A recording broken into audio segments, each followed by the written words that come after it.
Freaky stuff.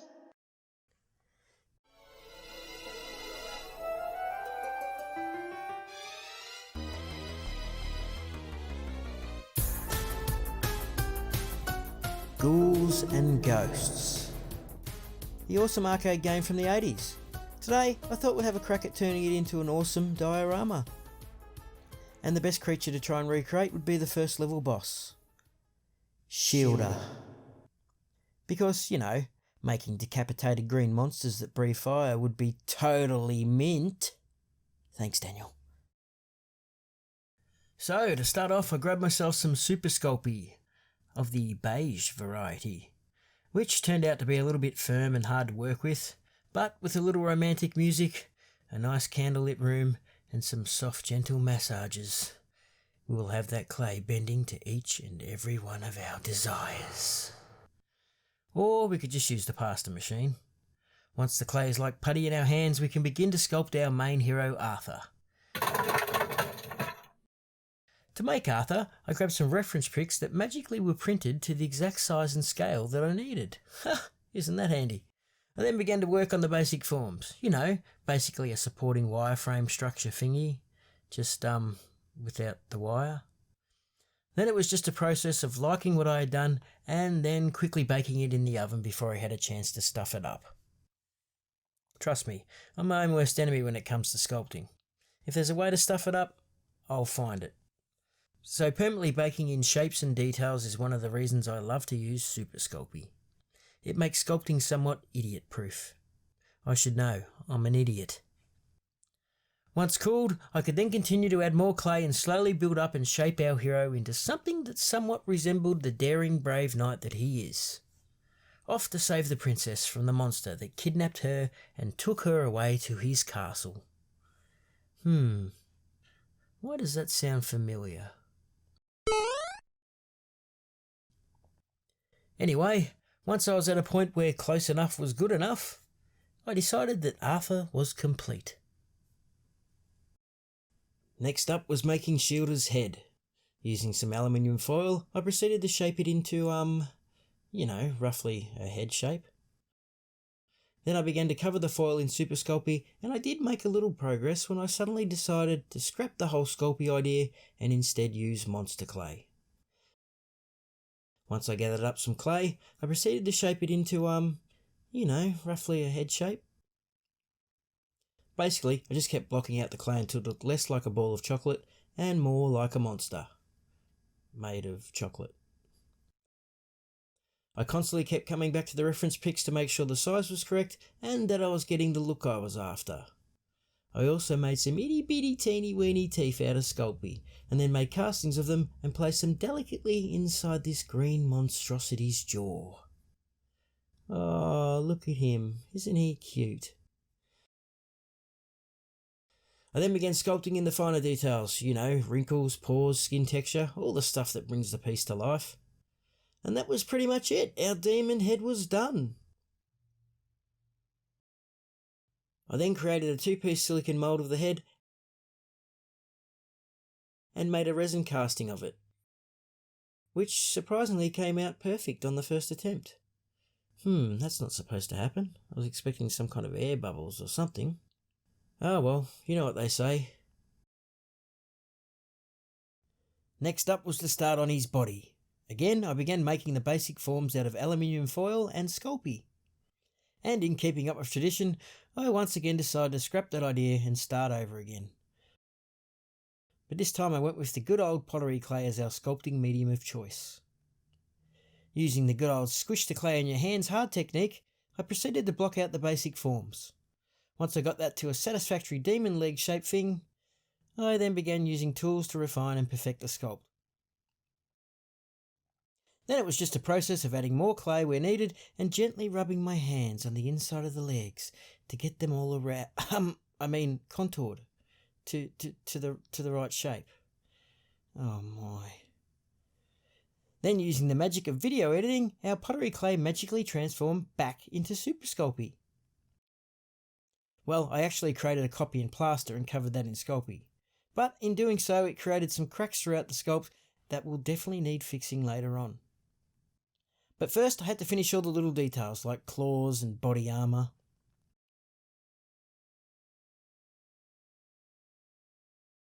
Then it was right to prime, and for some strange reason I began filling in all those cracks with wood putty. Why? Then, after a few more coats of primer and sealer, it was ready for mould making. And that's exactly what I did. I created a 2-part matrix mould of the body so that I could then make a resin copy. If you want to see an in-depth and highly professional video on the matrix mould process, then I suggest you search anywhere on the internet but here. Or, if you'd still like to see how I create matrix moulds, then check out my house hand video, as there is a pretty decent chunk of that video dedicated to exactly that. Once our casting was complete, I could begin to start on working on his arms. I basically used the same old dirty tricks of relying on our good old reference pictures to get the arms as close as possible to the shape and size that I needed. Then it was just a matter of adding in details and wrapping him in some armour. And even adding some finishing touches like the little spike here, because spikes on armour are mint. Thanks, Daniel.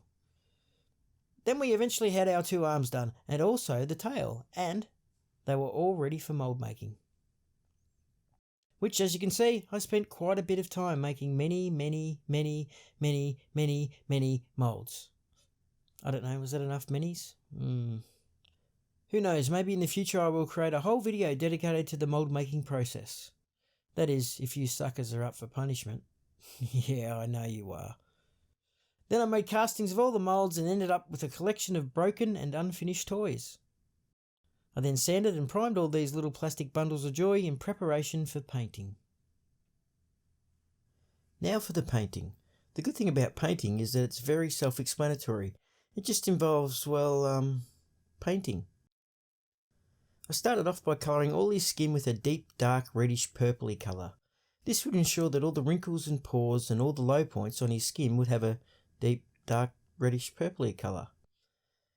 I also did the same for all of his body parts as well. Then I followed that up with a brushing of a dark green colour to give his skin tone the look I was after. That was then followed by a dry brushing with a much lighter green all over to really make those highlights pop. I then painted in all his gums and teeth and coloured the inside of his mouth. I gave Arthur a nice metallic look, followed by some black washes to make his details pop. Then I used my good old first time wig making skills to carefully glue down some hair for our green friend, which I must admit turned out pretty decent looking. It certainly took some years off him, and I'm sure his family will hardly recognise him now. It really is a drastic improvement. I finished up with adding colour to this fellow's armour and colouring all his fleshy innards. Ooh, look at that, gooey. And that was pretty much it. Our knight in shining armour and the fearsome beast were all done and ready to battle it out. There, take that, you. Hey, Charles. Oh, sorry, I couldn't help myself. You are retired, Charles. Oh, yeah, I forgot. And now all that was left to do was build a nice display for these 2 guys to duke it out on. Oh my, look at all this mess. I wonder if Charles would clean it up. Hey, I'm in or I'm out. You've got to decide. For our final display, I initially built a base from foam and plaster. I then flocked it with grass. Whoa, hang on there. I said flocked, okay? Flocked. Don't stress.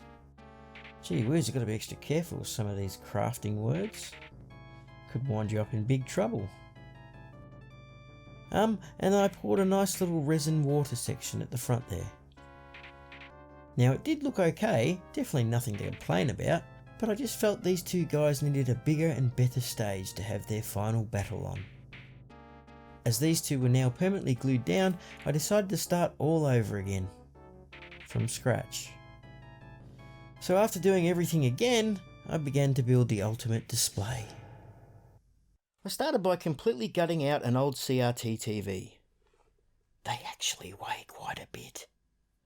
Then I threw in a block of foam for our ground and built a huge door out of pieces of wood that were covered in a layer of super sculpey, and then sculpted to spooky door perfection. Well, I at least tried.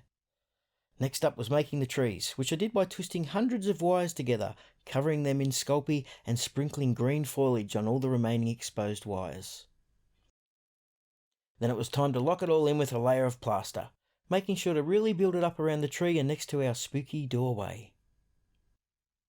When it was all set, I gave it a once over with various shades of brown paint, to look like dirt. I then added some static grass to the base to complete the look. Oh, look at that. Isn't that cute? He's frolicking in the grass. Oh, what a cute little monster.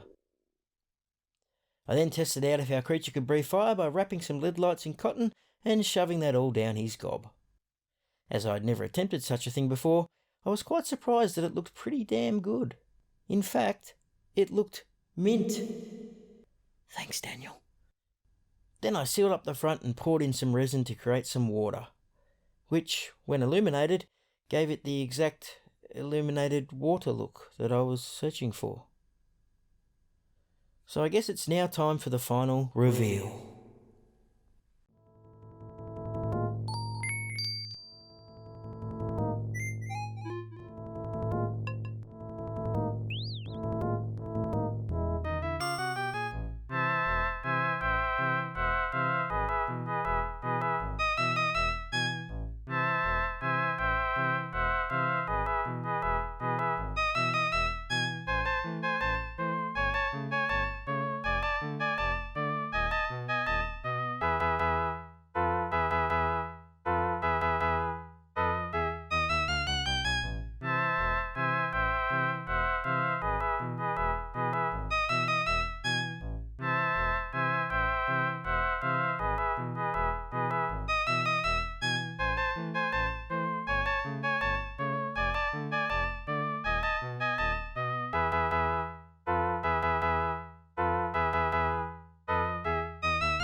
Well, that's about it for today's video. I hope you enjoyed my rendition of Ghouls and Ghosts.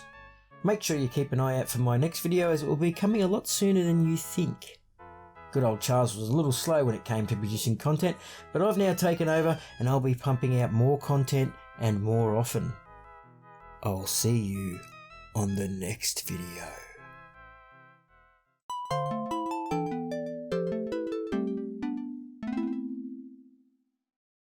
Figs and stuff, I just make figs and stuff, yeah.